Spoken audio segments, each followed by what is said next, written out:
En todo caso, en el recurso de aclaración que ustedes formularon contra la Providencia se referían a actuaciones no formalizadas. Estos trabajos estaban concretados antes del 31, pero estaban en curso, según explica T-Systems.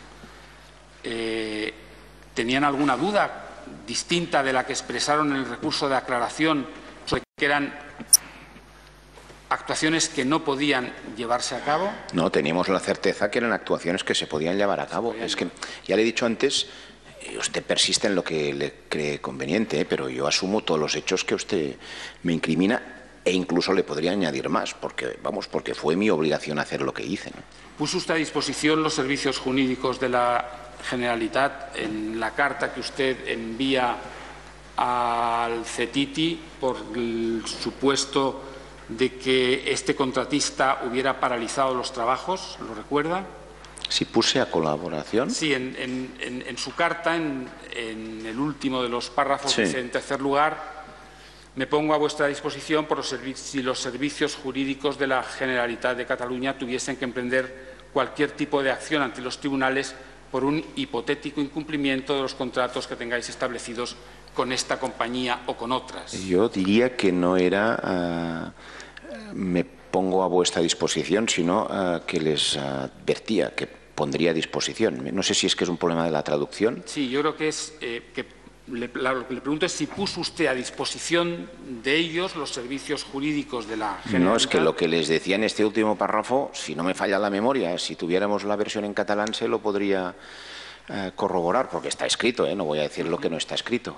Es que les advertía que actuaría, es decir, diciéndolo con otras palabras, ¿no? Que les advertía que si no cumplían con lo que tenían contratado, obviamente actuaríamos jurídicamente. No sé si esto es poner a disposición los servicios jurídicos, es decir, es decir que es otra cosa, ¿no?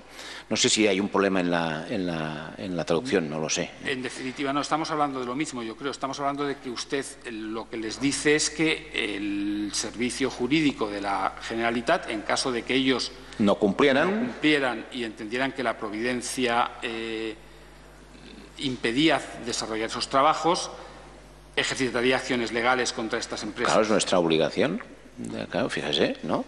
Si tenemos un contrato con un proveedor, el proveedor me pregunta o se me hace llegar esa pregunta a través del mecanismo que ustedes conocen de si ese contrato se tiene que, ¿no? que en esta carta cumplir, pues lógicamente yo le digo, oiga, usted tiene que cumplirlo y además, bueno, le recuerdo que si no lo cumpliera tengo mi capacidad, nuestra capacidad de actuar legalmente, pues lo propio.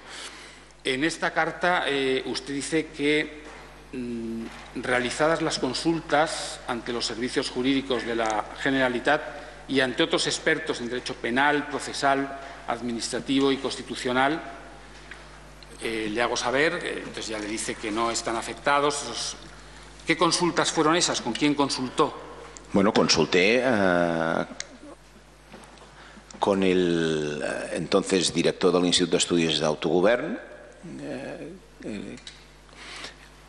que fue en su momento además vicepresidente del Tribunal Constitucional, el señor Carles Viver. Consulté con el presidente de la Comissió Jurídica Assessora, el señor Albert Lamarca. Lo hablé también, obviamente, con los servicios jurídicos de la Generalitat, ¿no? Y evidentemente lo hablé porque cuando uno se configura una opinión, a mí lo que me preocupaba era fundamentalmente dos cosas, ¿no? En toda esta cuestión, como de hecho los hechos acreditan, a mi modo de ver. Cumplir la ley, este era también un compromiso que nosotros teníamos con nuestro Parlamento, en las resoluciones que se habían adoptado y que obligaban al Gobierno de la Generalitat en relación a esta cuestión del 9 de noviembre, también se decía que se tenía que hacer de forma legal. Yo tenía este encargo de que se tenía que respetar la ley, no cometer ni tan siquiera ningún tipo de irregularidad administrativa y aún mucho menos algún tipo que pudiera, alguna actuación que pudiera derivar en un ilícito penal, como se puede imaginar. Yo todo esto lo estudié, observador como soy de lo que se publica y se comenta, pues incluso me hice, ¿no?, refresqué mis conocimientos sobre lo que era el tipo penal de la desobediencia. Analicé, por ejemplo, una sentencia que dictó esta sala de inhabilitación al entonces presidente Atutxa del Parlamento Vasco, ¿no? Cuáles eran las motivaciones y cómo funciona, para decirlo un poco coloquialmente, el tipo penal de la desobediencia, de la prevaricación, porque, vamos, yo informé al Govern de la Generalitat el día 4 de noviembre. No, me refiero para la carta esta, no estoy hablando... Sí, pero es que tiene que ver con la carta en el sentido, ¿no?, de que el conocimiento que yo transmití a esta empresa, como se puede imaginar, era el mismo que había adquirido y que también había transmitido el Govern de la Generalitat, era el mismo, ¿no? Era el mismo conocimiento de los hechos y la misma determinación en relación a los hechos en cuanto a no... y con lo cual me lo preguntara una empresa, como fue el caso. Me lo preguntara algún alcalde, vaya usted a saber, ¿no? Me lo preguntara algún periodista, me lo preguntara el Govern de la Generalitat, a quien le debía además una respuesta bien formulada, pues el conocimiento era el mismo, por eso se lo explicaba, simplemente. Y en ese sentido... ¿En qué fechas? ¿Ha terminado de...? Sí. ¿En qué fecha fueron esas consultas? Pues en los días... de hecho, esto lo empezamos a hablar... desde, no les sabría decir, desde verano, igual desde antes de verano. Bueno, queríamos hacer las cosas bien hechas, con lo cual son personas las que le he citado que, vamos, que yo tenía una relación muy habitual, entre otras cosas porque se relacionaban en muchos sentidos con el Departamento de la Presidencia, o sea, con la Generalitat de Cataluña, el Govern de la Generalitat, a través del Departamento de la Presidencia, ¿no? Y no les sabía decir porque, vamos, eran encuentros y intercambios de impresiones y reuniones y opiniones recogidas de mucho tiempo, ¿no? Antes de la Providencia. Antes y con el conocimiento de la Providencia, antes y después. ¿Después de la Providencia también hubo esas consultas? No, consultas. Claro, a veces yo me siento en la necesidad de explicar cuando un gobernante toma decisiones y las tiene que tomar en un tiempo breve, tiene que tener siempre conformada una opinión ya muy solvente. ¿De acuerdo?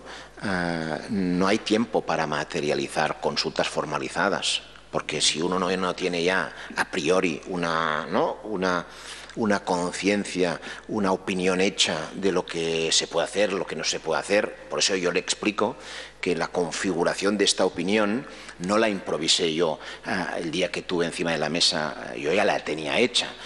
Acabas de comentar y te acabas, más bien sería, de certificar en aquello que ya tenías informado en tu pleno sano juicio, ¿no?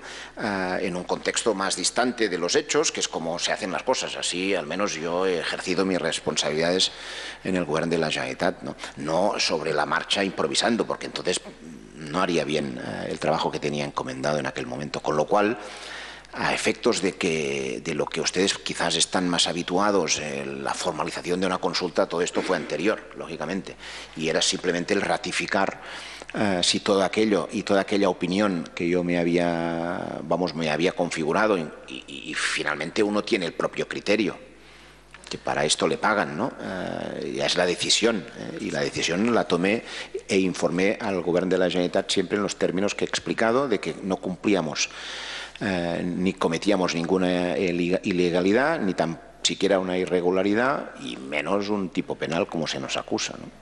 Lo digo porque si el día 4 llega la Providencia y el mismo día 4 acuerdan recurrir y usted está aludiendo a los términos de la Providencia, esa consulta con estos expertos, teniendo en cuenta la Providencia, solo se pudo haber producido el mismo día 4. De lo contrario, hubieran sido consultas sin atender a los términos de la Providencia. Bueno, ya he explicado antes, como recordará, que había la especulación de si, porque lo único que queda por conocer de forma material no formal, porque formal las cosas ya hemos dejado claro de cómo fueron, ¿no? Era si se incluía por parte del Tribunal Constitucional este petitum extra de apercibimiento, para decirlo en términos jurisprudenciales clásicos de lo que hace referencia al delito de desobediencia. Y claro, esto estaba en el ambiente, con lo cual uno, para conformarse a una opinión, ya tiene posibilidad de, oye, ¿y si lo incluyen o no lo incluyen? ¿Hacemos y cómo actuar? ¿Qué consecuencias puede tener? Entonces tú lo ves y tomas las decisiones sobre una lógica preconcebida. Fíjese que además las fechas están, ¿no? El 4 de noviembre hay ese acuerdo del Govern, de lo que antes le he comentado, la interposición primero, tiene este orden, que es lógico además, ¿no? La interposición primero de una demanda ante el Tribunal Supremo por la vía del contencioso contra la decisión, no del Tribunal Constitucional, que ahí yo creo que el Tribunal Supremo no fue muy preciso. Nosotros no pedíamos que se enjuiciara la decisión del Tribunal Constitucional en la sala de lo contencioso del Supremo, porque hubiera sido un error, pero sí lo que le corresponde enjuiciar, que era si había obrado bien o no, en razón a derecho, el Gobierno de España, utilizando este mecanismo que tenía privilegiado a su disposición.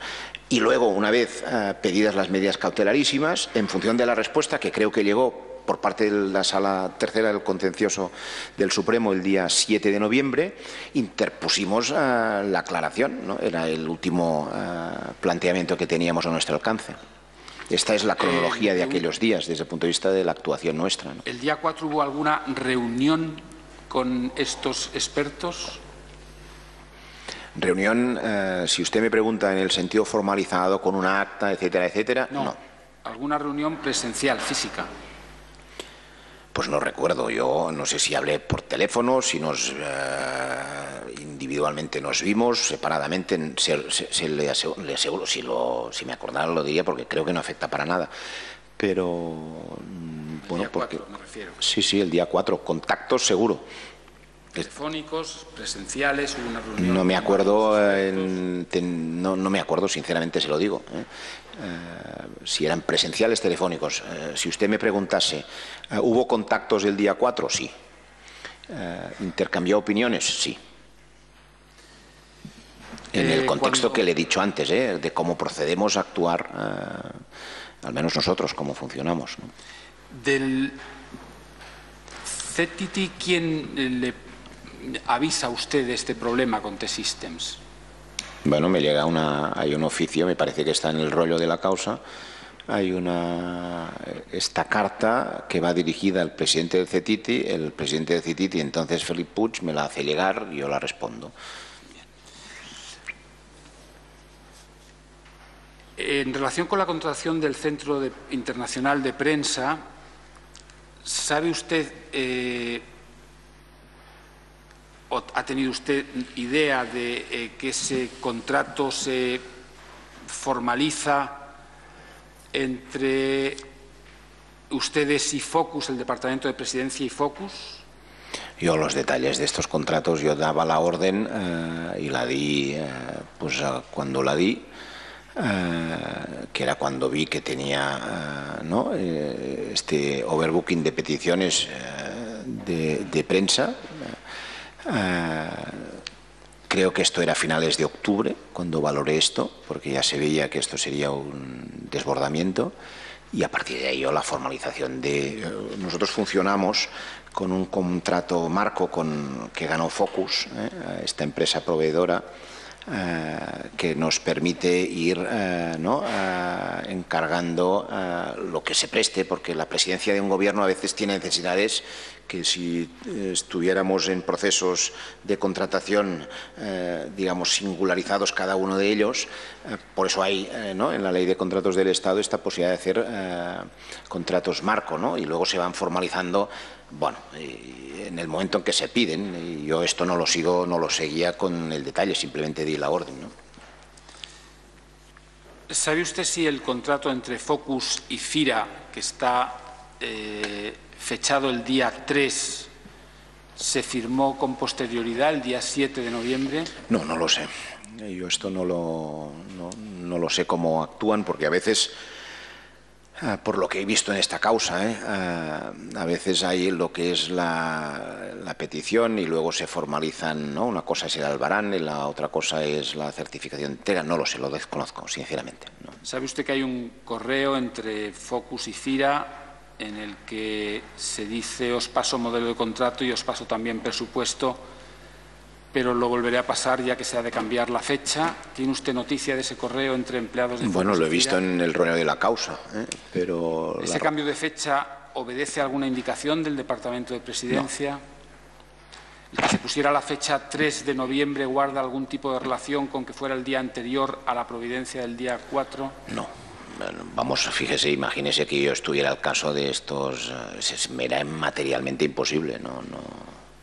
Me imagino que esto tendrá sus razones, como han sido explicadas, además, que me parecen las lógicas. ¿Las obras se efectuaron con posterioridad a la providencia del 4 de noviembre? ¿Qué obras? Las obras de acondicionamiento de este local. Se bueno, efectuaron el día 7, 8... Era la adaptación de una sala de prensa, sí, pues no sé, cuando se hiciera, pues me imagino que los últimos retoques incluso el mismo día 9 de noviembre, ¿no? Yo ya le he dicho antes, la asunción de los hechos la hago toda, porque fíjese de qué estamos hablando, de una rueda de prensa que no se podía hacer, que es un elemento constitutivo y acreditativo de que hubo delito. Bueno, pues la verdad, a mí me cuesta de creer, porque yo vi el mismo día 9 de noviembre, el ministro de Justicia, lamento de que no pueda declarar como testigo, porque seguro que mi defensa le hubiera preguntado, él compareció el día 9 de noviembre, el ministro catalán. Lo que no lo hizo es en un pabellón, lo hizo de otra manera, con un celo que le colgaba del micro, pero esto ya es un juicio de oportunidad y de valoración de cómo hace un gobierno y otro las cosas. Pero no pensaba que esto pudiera ser uno de los elementos de tipificación de si se ha cometido delito o no, porque me cuesta mucho de entender, francamente lo digo. ¿Recuerda usted si envió una carta al Consejo Audiovisual catalán en relación con expedientes abiertos a medios de comunicación, Onda Cero, COPE y SER, que se negaron a difundir gratuitamente anuncios de la campaña del 9N? Sí.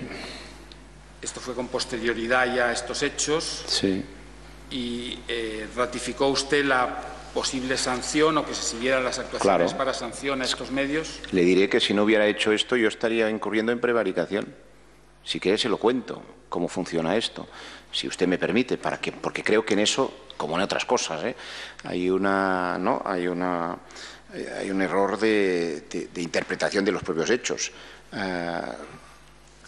Cuando se inició el proceso participativo, hay un artículo de la Ley del Audiovisual de Cataluña que faculta al Govern de la Generalitat, sin formalización alguna necesaria desde el punto de vista administrativo, de poder pedir, de poder exigir, incluso le diría, ¿no?, con un poco más de intensidad, a aquellos medios audiovisuales que están bajo la tutela de la Generalitat de Cataluña, porque son concesionarios de una parte del espectro radioeléctrico.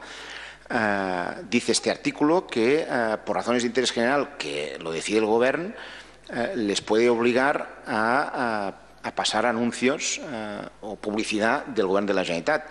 Esto es como consecuencia de la asunción de los deberes que asume la empresa concesionaria de la explotación de un espacio radioeléctrico. Atención, no es una, es una de las contrapartidas de poder disponer de algo que es público, que es el ejercicio, la utilización, mejor dicho, de una. Entonces, hubo 3 empresas que se negaron a hacer aquello que el Gobierno les había requerido, ley en mano, y que además era su obligación como concesionarios de la explotación de este espacio radioeléctrico.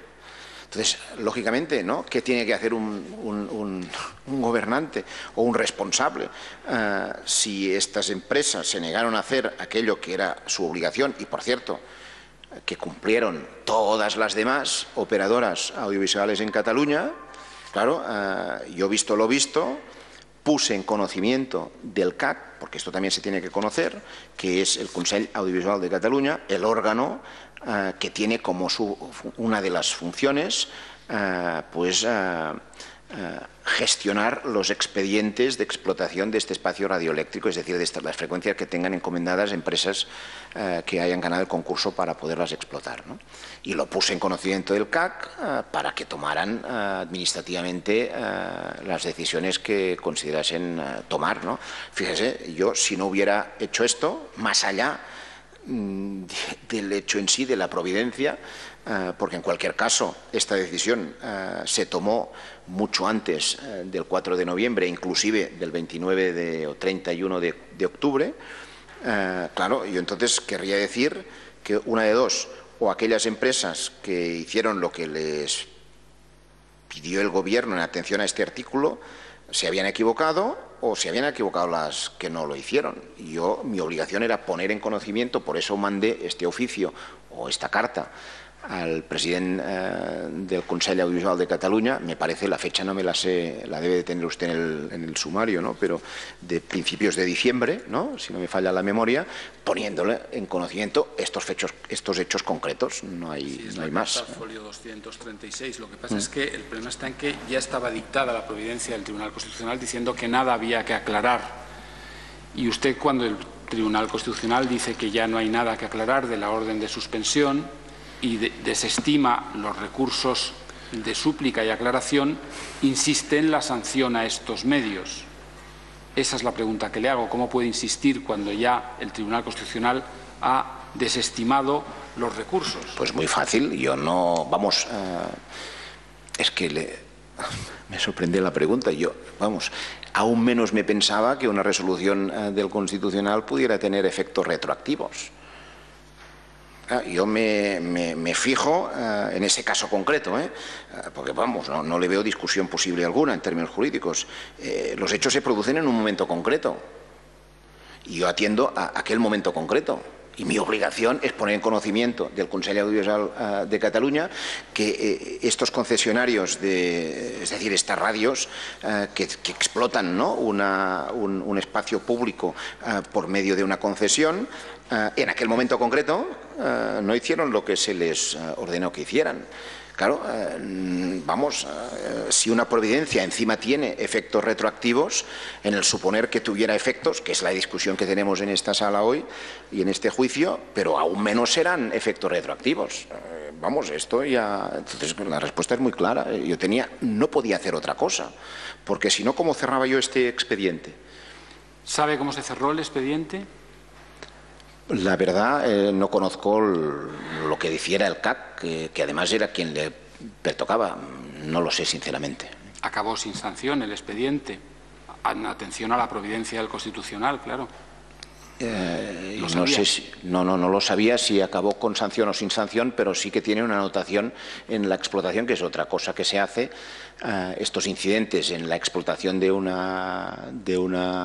espacio radioeléctrico, estos incidentes se imputan en el expediente y en los antecedentes de esta explotación a efectos, en su momento, de si aquellas empresas quieren renovar cuando terminen o finalicen los plazos, la renovación.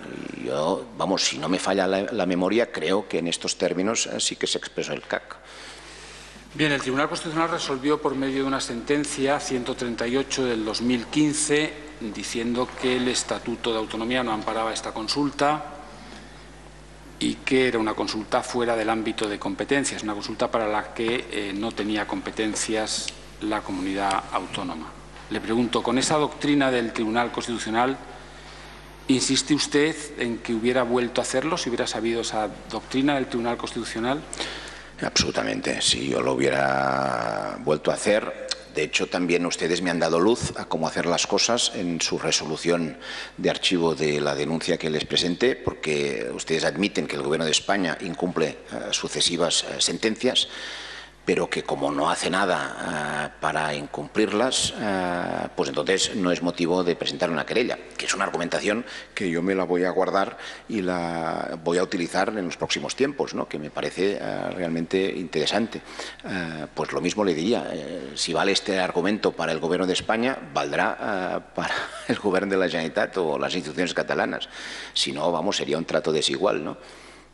¿Conocía usted la sentencia 103-2008 en el caso Ibarretxe? ¿Contenía la misma doctrina que la que ahora le he citado? No, esta sentencia no me la sé, no me la conozco.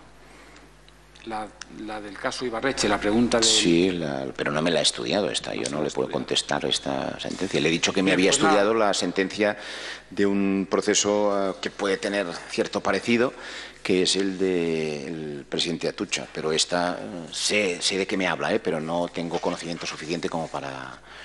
No me la he estudiado, vamos, si esto es lo que me pregunta. Bien, pues no hay más preguntas.